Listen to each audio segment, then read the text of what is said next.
हाँ जी, राम राम सभी को। स्वागत है आपका एक नए वीडियो में। तो आज हम जिस टॉपिक की चर्चा कर रहे हैं वो है राजस्थान के लोक देवता के बारे में। बिल्कुल इस वीडियो में हम चर्चा करेंगे उस लोक देवता का। आज मैं पार्ट फर्स्ट लेके आया हूँ जिसमें हम गोगा जी महाराज के बारे में विस्तृत जानकारी वो इस वीडियो के माध्यम से प्राप्त करने वाले हैं। और अगर आप मेरे चैनल पर नए हैं तो चैनल को ज़रूर सब्सक्राइब करें। इस चैनल पर आपको राजस्थान जीके से रिलेटेड क्वेश्चन मिलते रहेंगे। अगर आप राजस्थान सरकार की किसी भी वैकेंसी की तैयारी कर रहे हैं तो बिल्कुल आपको यहाँ से बहुत ज़्यादा फ़ायदा मिलने वाला है। और साथ में आपको राजस्थान गवर्नमेंट की जो भी नोटिफिकेशन आता है या कोई भी रिजल्ट या कोई भी अपडेट हो राजस्थान सरकार की कोई भी भर्ती से संबंधित, वो इस चैनल पर सर्वप्रथम आपको प्रोवाइड करवा दिया जाएगा। ठीक है, तो बढ़ते हैं वीडियो में आगे। और आज अब पढ़ेंगे गोगा जी के बारे में। तो स्टार्ट करते हैं वीडियो को। बिल्कुल सॉरी, हाँ। तो गोगा जी का नाम है वो राजस्थान के क्या है, 5 पीरों में बड़ी श्रद्धा से लिया जाता है। यानी कि हमारे राजस्थान में 5 पीर है जिनमें गोगा जी का नाम है वो शामिल है। यानी बड़ी श्रद्धा से क्या है लिया जाता है। एक बिल्कुल कहावत प्रचलित क्या है कि पाबू हरबू रामदेव मंगलिया में हा, पांचों पीर पदार जो गोगा जी जेहा। यहाँ पर ये कॉमा नहीं है दोस्तों, ये सॉरी। यानी कि मांगड़िया मेहा मेहा जी एक ही नाम है ये। और पाबू जी, हड़बू जी और रामदेव जी और मांगड़िया मेहा जी साथ में है गोगा जी। यानी कि ये 5 वीर हैं जो राजस्थान के पंच पीर कहलाते हैं। तो इनमें गोगा जी का मुख्य स्थान है। ठीक है, बढ़ते हैं आगे। और अगर मैं बात करूं गोगा जी के पिता का नाम, तो इनके पिता का नाम था जेवर और माता का नाम था बादचड़। ये भी कई बार पूछ लेते हैं सीधा सीधा, यानी कि गोगा जी के पिताजी का क्या नाम था या माता का क्या नाम था। तो बिल्कुल पिता का नाम जेवर याद रखना है और माता का नाम बादचड़ याद रखना है। इन्हें गोरखनाथ व महमूद गजनवी के समकालीन माना जाता है। किनके गोरखनाथ जी के और महमूद गजनवी के क्या मानते हैं, इन्हें समकालीन मानते हैं। पूछ ले क्वेश्चन की कौन से ऐसे लोग देवता है जो गोरखनाथ जी व महमूद गजनवी के समकालीन है, तो बिल्कुल आपको गोगा जी याद रखना है। बढ़ते हैं आगे। आगे अगर मैं बात करूं कि गोगा जी का क्या है कि अपने मौसेरे भाई थे, इनके मौसेरे भाई थे जिनका नाम था अर्जुन और सुरजन, के साथ संपत्ति के विवाद चल रहा था। मतलब आपसी इनके विवाद था संपत्ति के मतलब मामले को लेकर। इसमें अर्जुन और सुरजन द्वारा मुसलमानों की फौज लाकर गोगा जी की गायों को घेर लेने के कारण इनका गोगा जी के साथ भीषण युद्ध हुआ। जो अर्जुन और सुरजन है उन्होंने मुसलमानों की फौज लाकर क्या है गोगा जी की गायों को घेर लिया। और इसके कारण गोगा जी ने उनके साथ क्या किया, युद्ध किया। और इस युद्ध में अर्जुन और सुरजन है के साथ गोगा जी भी क्या हो गए, वीरगति को प्राप्त हो गए। तो बिल्कुल गोगा जी वीरगति को इस युद्ध में प्राप्त हो गए।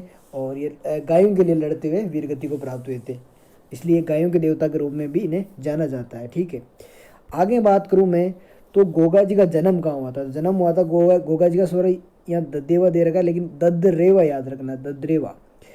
गोगा जी का जन्म है ददरेवा शीर्षमेड़ी तथा इनका समाधि स्थल दुर्मेड़ी कहलाता है। समाधि यानी जहाँ इनको समाधि दी गई तो उनका वो स्थान तो है दुर्मेड़ी, यानी कि वो है अपना गोगा मेड़ी। गोगा मेड़ी कहाँ है, हनुमानगढ़, उसको तो कहते हैं दुर्मेड़ी। और जहाँ इनका शीश गिरा था मतलब युद्ध करते हुए, और धड़ गिरी थी दुर्मेड़ी और शीश गिरा था शीर्षमेड़ी तो है ददरेवा चुरू में जहाँ इनका जन्म हुआ था, वहीं इनका सिर गिरा था तो उसे तो ददरेवा शीर्षमेड़ी के नाम से जानते हैं। और जहाँ समाधि बनी हुई है, जहाँ इनकी धड़ गिरी थी, उसे दुर्मेड़ी कहते हैं। और वो स्थान है गोगामेड़ी हनुमानगढ़ में। तो ये दोनों चीज़ें आपको याद रखनी है। पूछ ले भाई शीर्षमेड़ी कहाँ है तो ददरेवा चुरू बताना है, और दुर्मेड़ी पूछे तो गोगामेड़ी हनुमानगढ़ बताना है। ठीक है, और आगे मैं बात करूं कि समस्त राजस्थान में भाद्रपद कृष्ण नवमी यानी भादवे की कृष्ण पक्ष की नवमी को गोगा नवमी के रूप में मनाया जाता है। बिल्कुल पूरे राजस्थान में गोगा नवमी मनाई जाती है भादवा महीने में, और वो भी कृष्ण पक्ष की नवमी को। ठीक है, इस दिन गोगा जी की अश्वरोही भाला लिए योद्धा के प्रतीक के रूप में अथवा सर्प के प्रतीक के रूप में क्या की जाती है, पूजा की जाती है। आप गोगा जी को सर्प के रूप में भी पूजते हैं और अश्वरोही भाला लिए योद्धा के रूप में भी बिल्कुल गोगा जी को पूजा जाता है। इनका पत्थर पर उत्कीर्ण सर्प मूर्ति युक्त पूजा स्थल प्राय गांव में खेजड़ी के वृक्ष के नीचे होता है। आपको पता होगा हर गांव में, लगभग गांव में खेजड़ी के वृक्ष के नीचे क्या होता है, इनका सर्प मूर्ति युक्त यानी कि सर्प की मूर्ति बनाई हुई होती है, पत्थर पर उत्कीर्ण होती है। और वहाँ लोग गोगा जी की पूजा करते हैं। तो बिल्कुल पूछ ले भाई कौन से वृक्ष के नीचे इनका जो पूजा स्थल होता है, तो बिल्कुल आपको बताना है खेजड़ी। खेजड़ी वृक्ष के नीचे इनका पूजा स्थल होता है। ठीक है, मान्यता क्या है कि मान्यता है कि गोगा जी को जहर पीर कहकर पूजने से सर्पदंश का विष प्रभावहीन हो जाता है। अगर आपको किसी सर्प ने काट लिया है तो बिल्कुल अगर आप जहर पीर कहकर उनके उन्हें की गोगा जी की पूजा करते हैं तो बिल्कुल आपका विष है वो प्रभावहीन, यानी कि उस विष का प्रभाव आपके शरीर पर नहीं होता।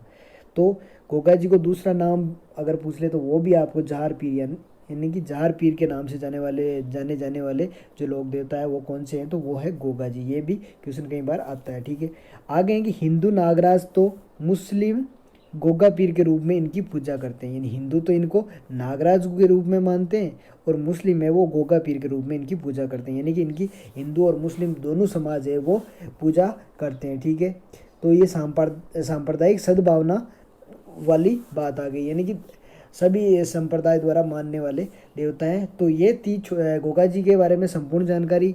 और अगर आप एक राजस्थान सरकार की किसी भी वैकेंसी की तैयारी कर रहे हैं तो बिल्कुल इतना कंटेंट आपको अगर याद है तो बिल्कुल इससे क्वेश्चन बाहर नहीं जाएगा, ये मेरी 100% गारंटी है। और जो मेन बातें थी मैंने गोगा जी संबंधित आपको बता दिए। और अगर आपको वीडियो अच्छा लगे तो बिल्कुल वीडियो को ज़रूर लाइक करें। और ये टॉपिक और ये सीरीज़ अपनी चलती रहेगी, तो इसका अगला पार्ट मैं जल्दी लेके आऊँगा, तो बिल्कुल हमारे चैनल के साथ बने रहें। जय हिंद दोस्तों, जय भारत, धन्यवाद दोस्तों।